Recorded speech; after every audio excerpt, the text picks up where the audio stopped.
Apakah mengajukan pra-peradilan berarti menang? Dalam permohonan yang diberitakan, kuasa hukum Roy mempersoalkan beberapa hal, antara lain keabsahan penggeledahan. Tujuan adanya pra-peradilan adalah memberikan perlindungan hukum agar setiap tindakan yang membatasi hak seseorang. Pra-peradilan adalah mekanisme yang tersedia dalam hukum acara pidana untuk menguji apakah tindakan tertentu dari aparat penegak hukum telah dilakukan sesuai prosedur hukum.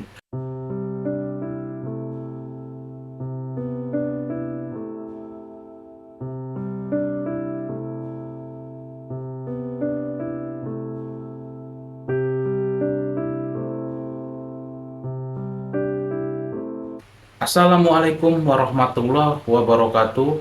Halo teman-teman, hari ini kita akan belajar dari kasus yang sedang ramai diperbincangkan, yaitu mengenai Roy yang mengajukan gugatan pra-peradilan setelah ditetapkan sebagai tersangka dalam kasus dugaan ijazah Presiden Joko Widodo.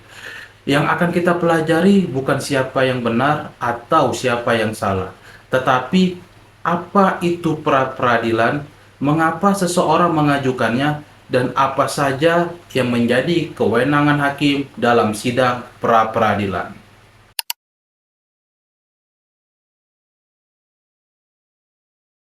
Berdasarkan pemberitaan yang beredar, Roy melalui kuasa hukumnya mengajukan permohonan pra-peradilan ke Pengadilan Negeri Jakarta Selatan. Dalam permohonannya terdapat beberapa tuntutan, di antaranya meminta agar penggeledahan, penangkapan, penahanan, hingga pelimpahan berkas perkara dinyatakan tidak sah menurut hukum. Selain itu, pihak pemohon juga meminta pemulihan nama baik apabila permohonannya dikabulkan. Perlu dipahami, semua tuntutan tersebut masih merupakan permohonan yang akan dinilai oleh hakim. Pada tahap ini, belum ada putusan apakah permohonan tersebut akan dikabulkan atau ditolak.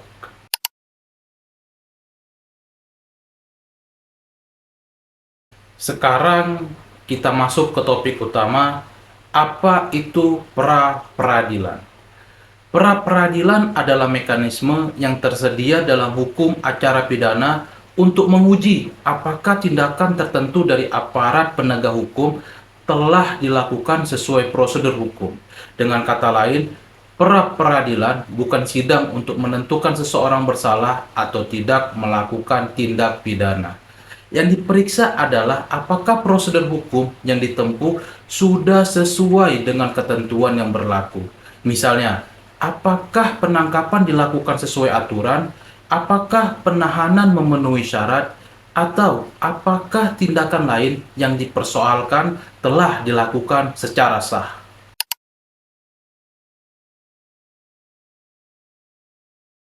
Tujuan adanya pra-peradilan adalah memberikan perlindungan hukum agar setiap tindakan yang membatasi hak seseorang tetap dilakukan berdasarkan aturan. Di sisi lain, pra-peradilan juga menjadi bagian dari mekanisme pengawasan terhadap proses penegakan hukum. Karena itu, adanya pra-peradilan bukan berarti seseorang pasti tidak bersalah, dan juga bukan berarti aparat pasti melakukan kesalahan. Pra-peradilan adalah proses untuk menguji apakah prosedurnya telah sesuai hukum.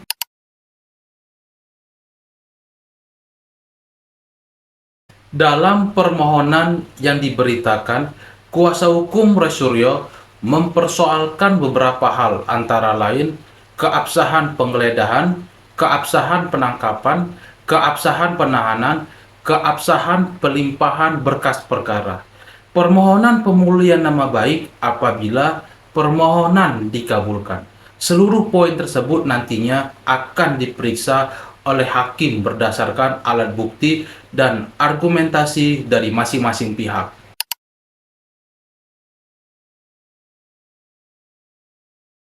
Pertanyaan selanjutnya, apakah mengajukan pra-peradilan berarti menang? Jawabannya belum tentu. Mengajukan pra-peradilan adalah hak yang diberikan oleh hukum.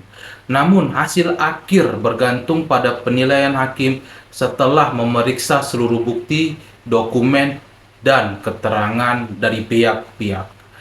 Bisa saja permohonan dikabulkan seluruhnya, sebagian, atau bahkan ditolak. Karena itu, masyarakat perlu menunggu proses persidangan sampai selesai sebelum menarik kesimpulan.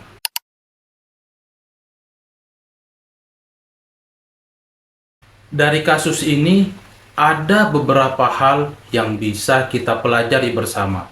Pertama, setiap warga negara memiliki hak untuk menggunakan upaya hukum yang disediakan oleh undang-undang. Kedua, proses hukum memiliki tahapan yang harus dihormati. Ketiga, kita sebaiknya tidak langsung menyimpulkan hasil suatu perkara sebelum ada putusan dari pengadilan. Keempat, penting bagi masyarakat untuk memahami bahwa proses hukum tidak hanya berbicara mengenai siapa yang benar dan siapa yang salah, tetapi juga mengenai apakah prosedur yang dijalankan sudah sesuai dengan ketentuan hukum. Teman-teman, itulah yang bisa kita pelajari bersama dari kasus yang sedang ramai diperbincangkan ini. Perlu diingat, pembahasan hari ini bertujuan untuk menambah pemahaman kita mengenai proses hukum secara umum, bukan untuk menyimpulkan siapa yang benar dan siapa yang salah dalam perkara yang sedang berjalan. Karena penilaian akhir tetap menjadi kewenangan pengadilan berdasarkan fakta dan alat bukti yang diajukan di persidangan. Kalau menurut teman-teman, topik hukum apalagi yang menarik untuk kita pelajari bersama? Silakan tuliskan di kolom komentar. Saya Rahmat Utama. Terima kasih sudah belajar bersama hari ini. Wassalamualaikum warahmatullahi wabarakatuh.